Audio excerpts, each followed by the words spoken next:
Who out there can tell me what one of the most important tools in the kitchen is that's also made out of wood? That would be a wooden cutting board. The reason is wood is known for stopping the growth and also killing harmful bacteria on its surface. So it makes the best choice in a cutting board. My personal cutting board has gotten tons of use. Now it's dried out with a lot of cutting marks on it.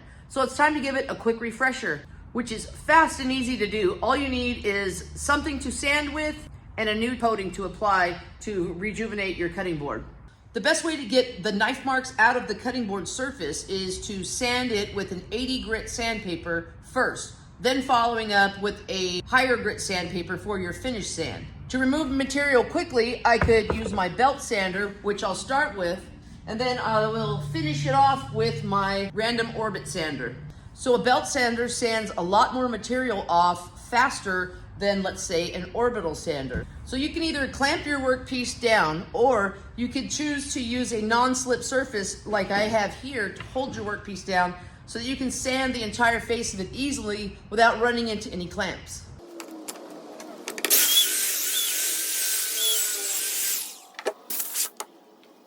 So now I use my orbital sander on this to remove any cross grain scratches left by the belt sander and give a nice smooth finish. Now I can go ahead and apply some finish to it. And since it's down to raw wood again, I'm going to use cutting board oil to penetrate as deep as possible. And after a few coatings of that, I'll finish it up with Butcher Block conditioner. After you sand your board down to raw wood again, it can be awfully thirsty. If you can see this, it's drying very quickly.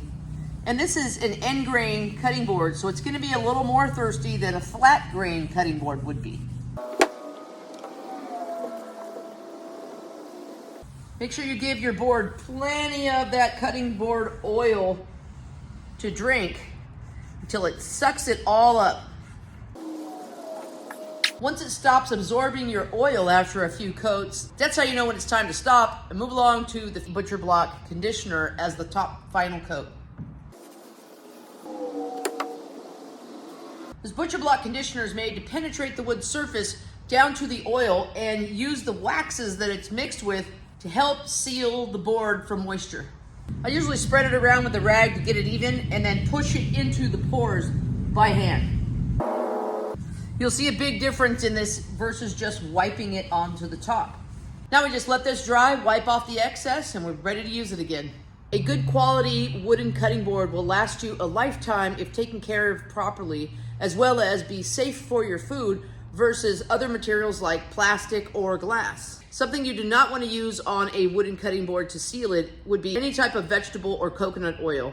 It needs to be mineral oil or a food grade type Butcher Block oil and or conditioner. Now it's ready to use.